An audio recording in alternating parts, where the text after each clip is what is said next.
Hey everyone, welcome back to the channel where today I'm going to follow up on a comment that was left about a week ago that said, can you please make some content on how to defend against missile attacks? Okay Juan, here's your answer. The first thing I will say about this is something that applies across all tanks in all game modes in this game. The best way to learn the strengths or weaknesses of any vehicle is to play it. Why is that? Well, once you've played a tank enough, you'll know that it can be beaten, and you will also know how it gets beaten. The same applies to ATGMs. If you want to know how ATGMs can be beaten, play ATGMs yourself and pay attention to your shots that miss or shots that do no damage. What did the enemy tank do that meant you missed? What did they do that meant you did no damage? How were they playing? Were they hull down? Moving between cover? What area of the maps were they playing in? All of these small details will answer the bigger question.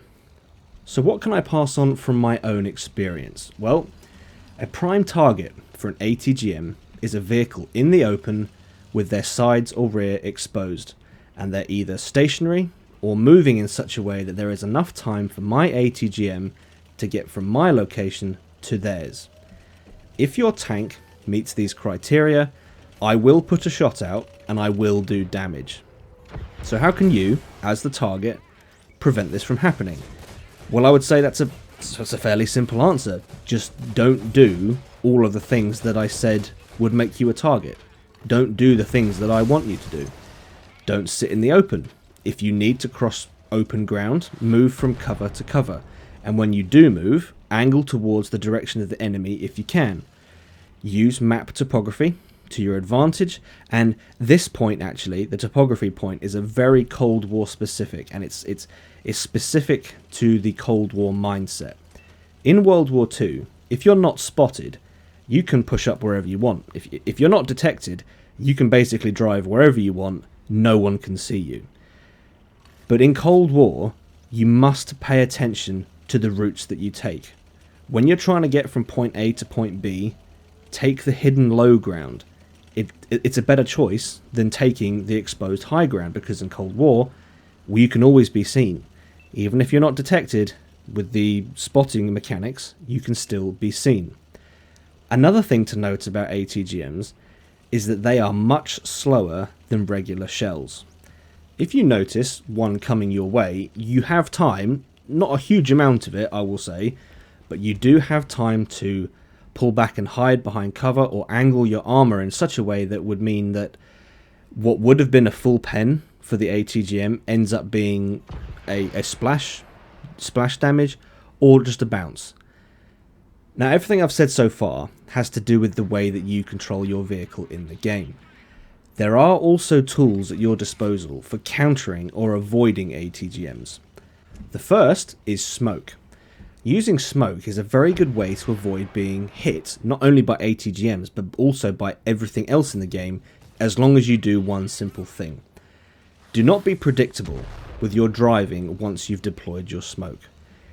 If you are reversing in a straight line, and then you pop smoke, and continue to reverse in the same course that you were reversing in when you pop smoke, I am going to shoot through the smoke at where I think you're likely to be, and if you have carried on on the same line, on the same course, my shot will hit you.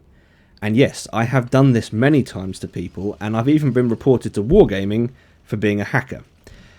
But if you drive predictably, I know where to shoot, and you will be hit. So what should you do?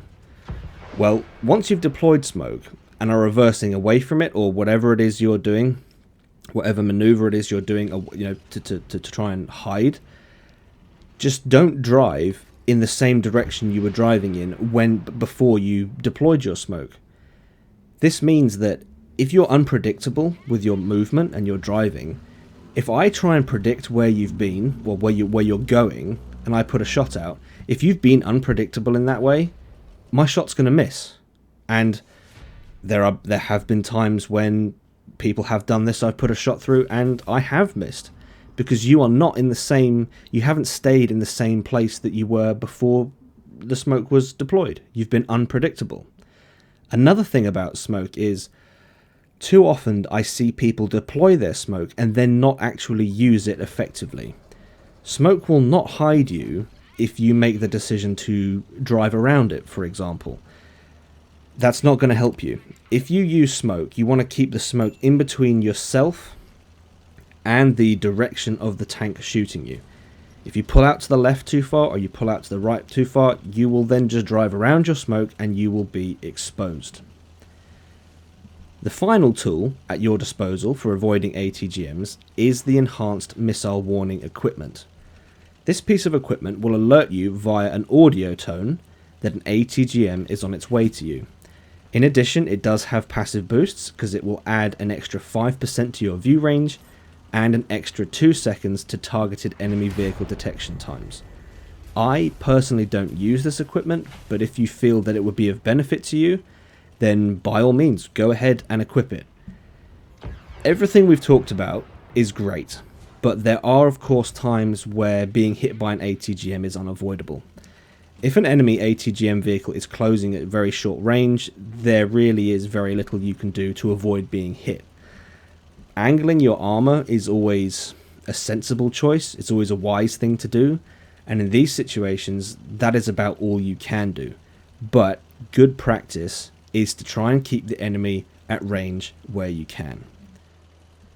That is about all I have to say on this topic, but obviously if you guys think I've missed anything, then drop a comment below. But we still have a little bit of time left in this game, so rather than cutting it short, I thought I would just let this one play out. You know, we'll do a little bit of live commentary over this one, because this was not a bad result in the M3A1, the new Bradley, which I did say, you know, the only reason to buy one of these things is because you want to shoot at things in Era 2 with a Bradley. And, well, yes, that is me. I like the Bradley. So I bought it, and you know, it's a Bradley. You can't go wrong with it, to be honest. And I'm having a great time in it. But one thing I was trying to do as well in this game, I knew that I was making this sort of ATGM avoidance video, so I was trying to play it as best I could to demonstrate a few points. And I mean, here's a great example. Type 79 was spotted, he was targeted, didn't move. He's out in the open, didn't move, so my shot goes out undetected, and I still hit him anyway. This MOBAT doesn't quite make the same mistake because he is detected. He does back up to avoid, but it is a little bit too late. So you can see the shots that I'm hitting. You can see what I'm doing to hit the targets here. And basically, if you are the Leopard 1, and this is actually not a bad example. The Type 79 did do anything to try and help. The MOBAT did try. He did try to avoid the shot. It did hit him because his cover was there a little bit too late. But this Leopard does a very good job of avoiding my shots. This one I thought I was going to hit, but it looks like the missile went beneath the bottom side of the turret and the right hand side of the vehicle there. And again, he's targeted, backs up around cover, shot misses again. So we've gone from an example that is not very good, demonstrating not very good ATGM avoidance, and we've gone to an example to the Leopard 1 there that was very good. So using the chain gun there, we set the Leopard 2AV on fire, but he seems to have put that out very quickly, which I can only assume was a fire extinguisher, premium fire extinguisher. And here we are. This is my use of smoke. So I'm sticking in the smoke.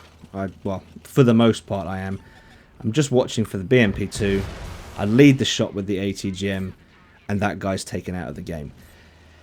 That looks like I was dominating the BMP2 there, but I could have easily missed that shot, and he would have still been alive, which would have meant I'd have to wait for my reload, and then possibly try and use my gun. But in all honesty, I don't think the Bradley is a match for the BMP2.